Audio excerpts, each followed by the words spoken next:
Good morning Maranatha, saudara-saudariku yang terkasih di dalam Kristus.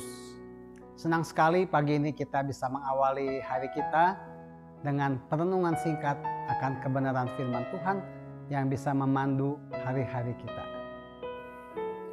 Kita akan membuka pagi ini dengan doa.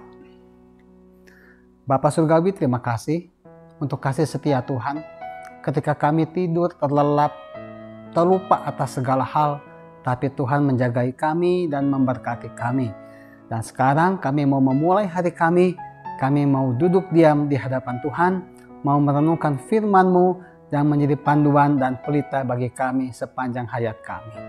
Berkati Tuhan untuk pembawaan renungan ke depan ini. Dalam nama Tuhan Yesus, amin.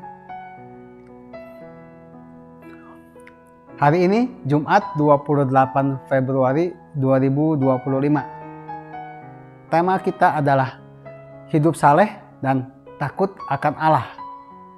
Nats Alkitab diambil dari Kisah Para Rasul 10 ayat 1 sampai 8. Ia saleh, ia serta seisi rumahnya takut akan Allah, dan ia memberi banyak sedekah kepada umat Yahudi dan senantiasa berdoa kepada Allah. Kisah Para Rasul 10 ayat 2. Takut akan Allah berarti orang yang taat dan hormat akan perintah Tuhan. Cornelius seorang perwira Italia, tetapi ia adalah orang yang saleh dan takut akan Allah. Kesalehan Cornelius terhadap Allah dicatat dengan jelas dalam Alkitab. Meskipun ia bukan orang Yahudi. Hal ini menggambarkan bahwa menjadi saleh dan taat kepada perintah Tuhan dapat dilakukan oleh siapapun yang mau melakukannya. Nats hari ini menceritakan bahwa Allah mengasihi semua orang dari berbagai suku bangsa. Kasih Allah dinyatakan kepada semua orang tanpa memandang latar belakang, suku, dan bangsa.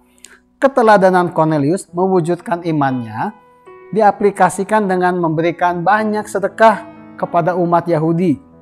Cornelius tidak hidup untuk dirinya sendiri, tetapi peduli terhadap kebutuhan orang lain. Kualitas spiritual Cornelius juga ditunjukkan melalui ketekunannya dalam membangun relasi dengan Allah melalui doa.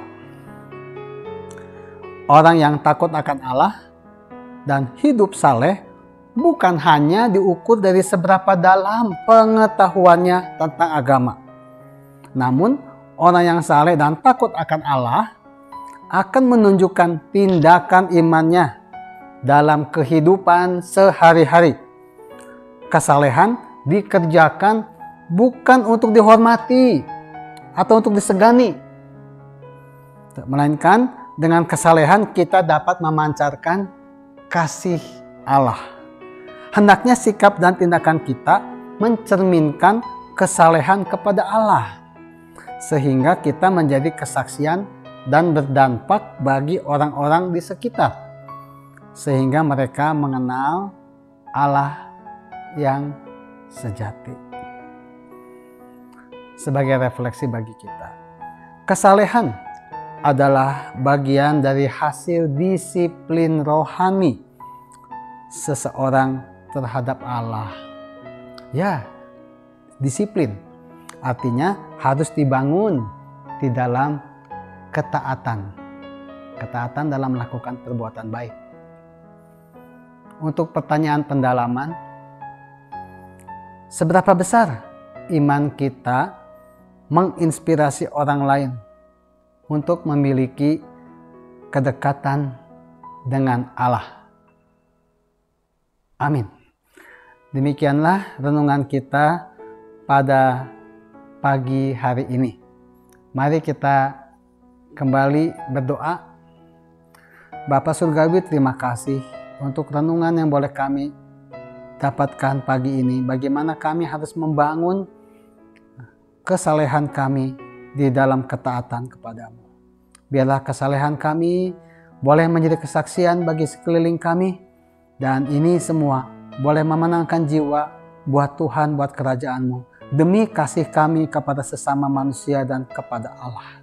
Kami akan memulai hari kami, kiranya Tuhan menyertai kami, Roh-Mu berbicara senantiasa di dalam hati kami, dan firman-Mu menjadi panduan bagi kami untuk hidup saleh. Terima kasih Bapa. Dalam nama Tuhan Yesus, amin. Berikut akan dibacakan visi misi. Visi Universitas Kristen Maranatha. Universitas Kristen Maranatha menjadi perguruan tinggi yang mandiri dan berdaya cipta, serta mampu mengisi dan mengembangkan ilmu pengetahuan, teknologi, dan seni abad ke-21 berdasarkan kasih dan keteladanan Yesus Kristus. Misi Universitas Kristen Maranatha: mengembangkan cendekiawan yang andal, suasana yang kondusif, dan nilai-nilai hidup Kristiani sebagai upaya pengembangan ilmu pengetahuan, teknologi, dan seni dalam penyelenggaraan Tridharma Perguruan Tinggi. Demikian renungan kita. Selamat menempuh hari bersama Tuhan Yesus. Kiranya kasih dan kesetiaan Tuhan menyertai kita untuk hidup dalam kesalehan. Salam integrity, care, excellence.